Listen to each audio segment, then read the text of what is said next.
नमस्ते दोस्तों, welcome to the football verdict. और आज के वीडियो में हम डिस्कस करने जा रहे हैं एआईएफएफ और एफएसडीएल के बीच में जो इशू हो रहा है उसको लेके। तो सबसे पहले डिस्कस करते हैं कि एफएसडीएल क्या है और कब आया था।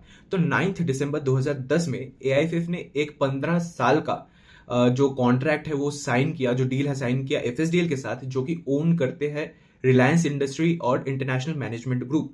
और ये जो कॉन्ट्रैक्ट था इसका टोटल वैल्यूएशन था 700 करोड़, जहां पे इस कॉन्ट्रैक्ट के तहत FSDL was to run the ISL and AIFF will get a total amount of 50 crore per year.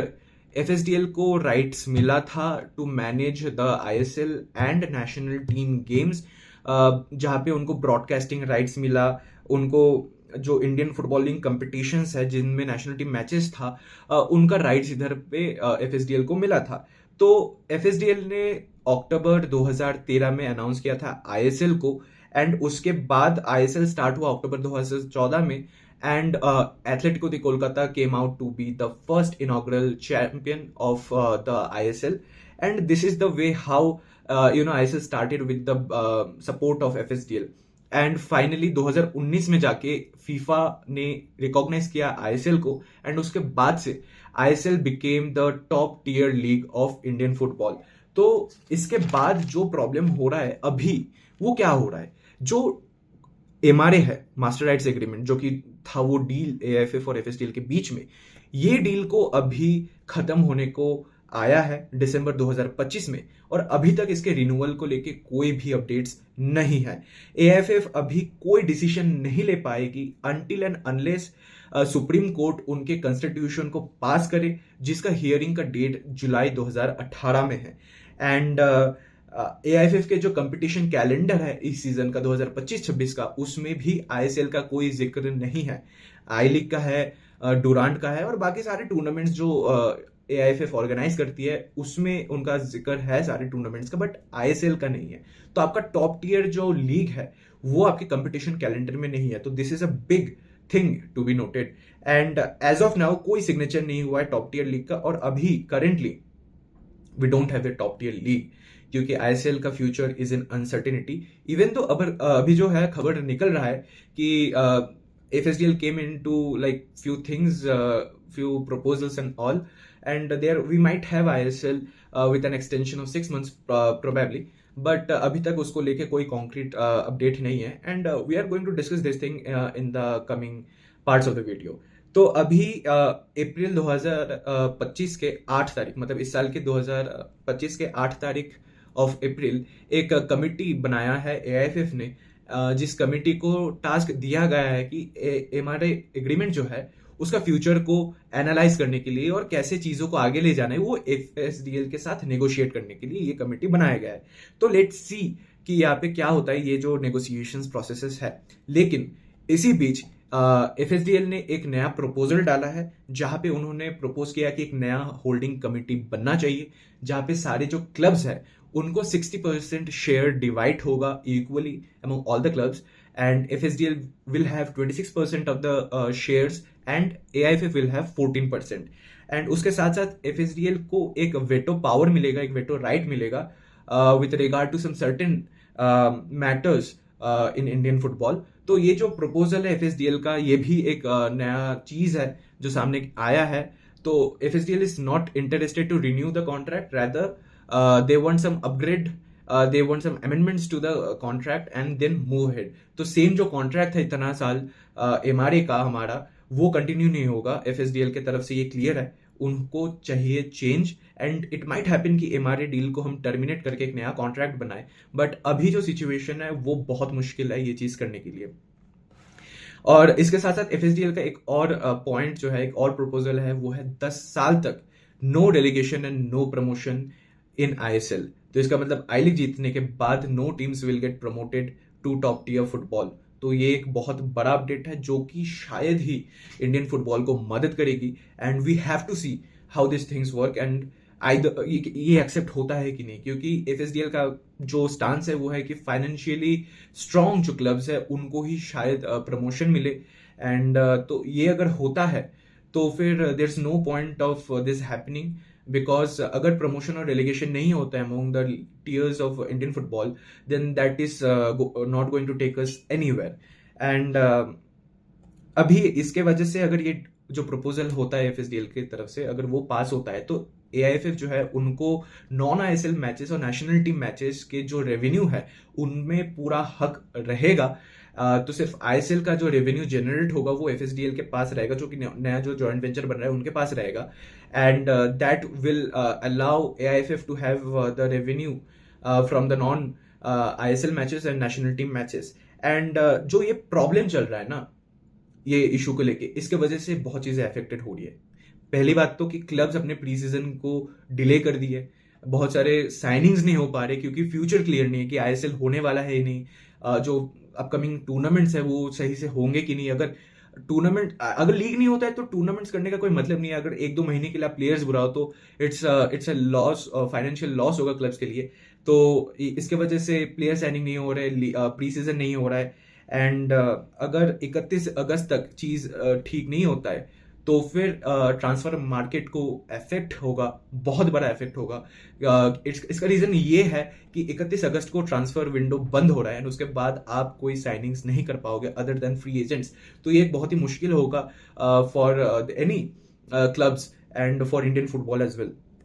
तो और ये जो प्रॉब्लम है इसके चलते बहुत सारे जो क्लब्स हैं उन्होंने डुरांट कप, जो कि हम यूजुअली कंसीडर करते हैं हमारे सीजन के ओपनर टूर्नामेंट, तो उस टूर्नामेंट से बहुत सारे क्लब्स ने विथड्रॉ किया, जहां पे बड़े बड़े नाम है Kerala blasters, Odisha FC and Mohan बगान। तो सोर्सेज के अकॉर्डिंग ये तीनों क्लब ने अभी विथड्रॉ कर लिया। And there are many other clubs and there might be few clubs who might withdraw with time. तो अभी डिस्कस करते हैं कि एमआरए ने इंडियन फुटबॉल को कैसे मदद किया। How was MRA affecting Indian football, what were the pros point, क्या प्रोज था, क्या पॉजिटिव साइड था एमआरए का। पहला कि आईएसएल जो है, एमआरए के तहत आईएसएल आया और जो आईएसएल है उन्होंने इंडियन फुटबॉल में प्रोफेशनलिज्म लाए। They brought visibility, foreign talent, private club ownership, they brought commercially viability to Indian football and infrastructure. और जो ब्रॉडकास्ट है वो बहुत इंप्रूव किया, क्योंकि we have seen how was it in I league days. Broadcast was not that good as compare to what we have now in ISL, and this really helped Indian football to be visible all around the world. And अगर हम बात करें कि इसका जो drawbacks है कौन सा है इस एमआरए डील का, वो क्या है, तो इसका पहला है कि AIFF become powerless in its own domain. AIFF का ज्यादा से नहीं है अपने टॉप टियर लीग्स को लेके। एमआरए जो है वो एफएसडीएल की तरफ बहुत सा टिल्टेड है, एंड इसके वजह से एआईएफएफ जो है अभी नेगोशिएशन चाहते हैं so that they can have the same power, they can regain some power so that they can have a say in it। And जो इकोसिस्टम बन चुका है अभी इंडियन फुटबॉल का ना, वो बहुत ही क्लब और मार्केट ड्रिवन है, जहाँ पे प्लेयर्स को ओवर प्राइज्ड किया जा रहा है to gain advantage in the leagues and all. ये हमें देखने को मिल रहा है, और इसके चलते जो है ना नेशनल टीम का जो इंटरेस्ट है और जो ग्रास रूट डेवलपमेंट है वो बहुत कंप्रोमाइज हो रहा है। और अगर इसका आपको एविडेंस चाहिए तो हमारा रिसेंट नेशनल टीम गेम का रिजल्ट्स आप देख लीजिए, कैसा हमारा नेशनल फुटबॉल टीम परफॉर्म किया है। That is a proof about how the national interest and grass root is failing with this new MRA deal, ये जो डील था उसके वजह से। एंड जो स्टेट फुटबॉल एसोसिएशंस है, आई लीग के क्लब्स है और डेवलपमेंट ओरिएंटेड प्रोजेक्ट्स है, उनको ज्यादा रेस्पेक्ट नहीं मिल रहा है एंड उनको इग्नोर किया जा रहा है with coming of ISL and the new deal of FSDL and AIFF जो हुआ था एमआरए के तहत। अभी लेट्स डिस्कस व्हाट्स नेक्स्ट, आगे क्या हो सकता है। तो एमआरए तो क्लियर है कि दिसंबर 2025 तक खत्म होना है, तो अभी एआईएफएफ के पास बहुत ही कम टाइम है, क्योंकि लीग उनको शुरू करना है सितंबर या अक्टूबर तक, तो उसके पहले ही डिसीजन लेना है एआईएफएफ को। लेकिन they are restricted to take an decision by the supreme court until and unless the new constitution passes, जो कि जुलाई 18 को होने वाला है एज आई सेड अर्लियर। तो जुलाई 18 को अगर होना है तो अगस्त तक उनको डिसीजन लेना है, ताकि एटलीस्ट सितंबर और अक्टूबर तक we can start the ISL. तो there are 3 things that can happen with regard to the contract of MRA, कि वो रिन्यू हो जाए। एंड अगर एएफएफ रिन्यूअल चाहे तो उनको सेम इम्बैलेंस ऑफ पावर को एग्री करना पड़ेगा, जहां पे एफएसडीएल के पास ज्यादा पावर रहेगा with regard to the top league and AFF will not have a greater say with regard to ISL, and AFF will be really dependent on the FSDL with regard to the top league of Indian football.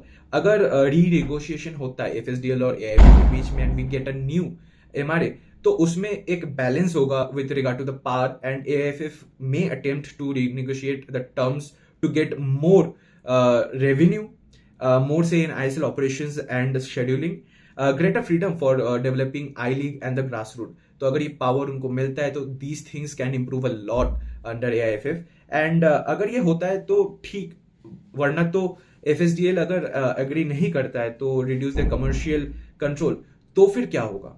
अगर FSDL अपना commercial control को नहीं छोड़ता है तो AIFF will remain with nothing and they will have to suffer. और अगर AIFF इस बीच डिसाइड करता है कि ये जो डील है इसको टर्मिनेट कर दे, तो उनको फाइनेंशियल और लीगल कंसिक्वेंसेस फेस करना पड़ेगा, एंड उसके वजह से we will still have no top tier league in Indian football. League का कोई पता नहीं रहेगा, and in this short period it will be really difficult for AIFF to accommodate all the ISL clubs into I league and run the league, because it is having a lot of monetary problems.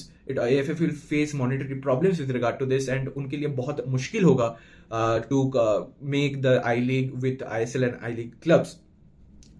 तो इसके बाद एक और चीज हो सकता है कि फीफा जो है वो इंटरफेयर कर सकता है into this matter and ban AIFF if they finds that AIFF is incapable of taking their own decisions as of now and really dependent on private entity that is FSDL. तो अगर ये चीज होता है तो फीफा बैन कर देगी AIFF को, and there will be something new contract, new deal coming up, and उसके बाद ही we will have a new league या will continue with ISL. But अगर ये इंटरवेंशन प्रूव होता है कि एएफएफ कैपेबल नहीं होता है with regard to conducting its own league and it's depending on FSDL, तो ये बहुत ही बड़ा खतरा बन सकता है इंडियन फुटबॉल के लिए।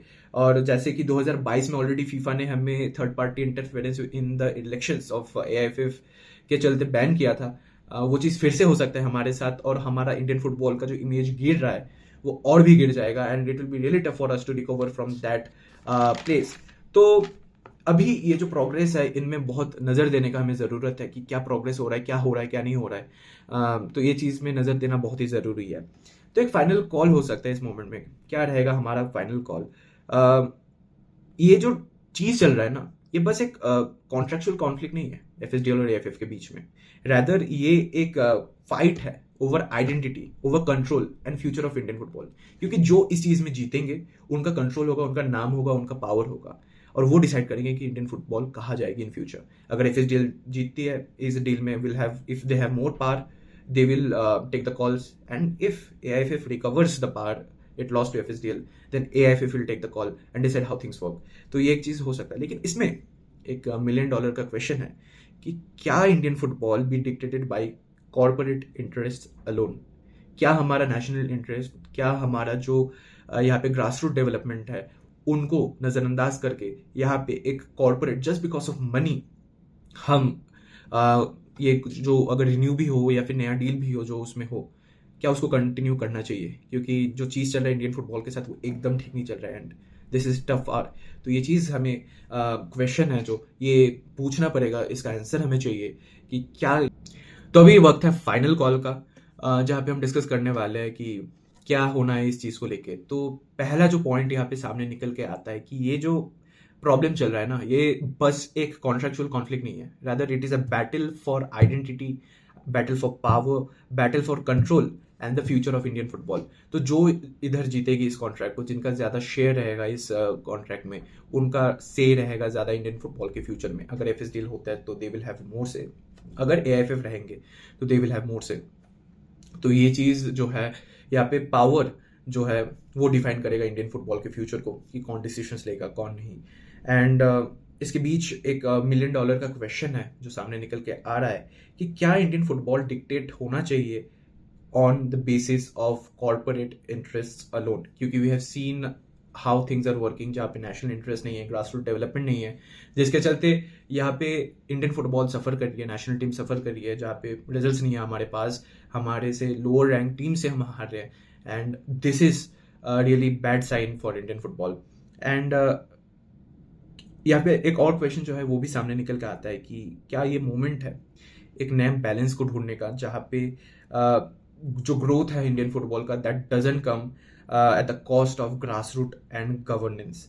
तो ये चीज़ हमें इंश्योर करना बहुत ही ज़रूरी है कि ग्रास रूट और गवर्नेंस कम जो है वो हम इग्नोर नहीं करें, उनको उनका बलिदान दे के हम आईएसएल को नहीं चलाए। एक बैलेंस होना चाहिए पावर में, बोथ एफएसडीएल और एएफएफ के बीच में, so that we can grow, taking all things into consideration and progress with everything। तो आपको क्या लगता है इस मोमेंट में? 3 क्वेश्चंस है मेरे आपके लिए।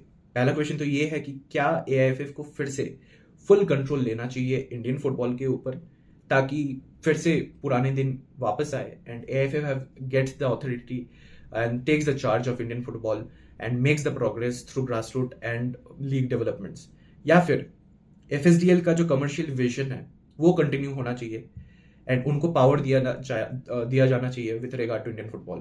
वो ले जाएंगे इंडियन फुटबॉल को नए दिशा में, जैसे वो लेते आ रहे हैं लास्ट 10 ईयर्स 11 ईयर्स से आफ्टर ब्रिंगिंग इन आईएसएल। या फिर एक थर्ड वे निकल सकता है जहां पे जो पब्लिक प्राइवेट पार्टनरशिप मॉडल है एएफएफ और एफएसडीएल के बीच में, उसमें ज्यादा ट्रांसपेरेंसी आए और म्यूचुअल अकाउंटेबिलिटी आए when it comes to the development of Indian football, जहाँ पे गवर्नेंस भी ढंग से हो, जहाँ पे ग्रास रूट डेवलपमेंट भी ढंग से हो, जहाँ पे लीग्स भी सही से चले, जहाँ पे प्रमोशन रिलेगेशन हो, इक्वल अपॉर्चुनिटीज हो हर क्लब के हर क्लब के पास, एंड नो क्लब इज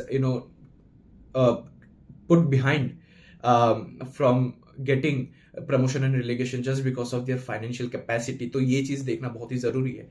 आपको क्या लगता है इन प्रश्नों के वजह से क्या हो सकता है? आपको क्या लगता है कि क्या जवाब होना चाहिए इन चीज़ों का? कमेंट में ज़रूर बताइएगा। एंड अगर वीडियो अच्छा लगे तो लाइक कीजिएगा, कमेंट कीजिएगा और अपने दोस्तों के साथ शेयर कीजिएगा ज़रूर, बिकॉज ये चीज़ जो है, ये सवाल जो है, ये जो क्वेश्चन है, इनको आंसर मिलना चाहिए and it has to go in the right direction. तो this is Soumyadeep signing of.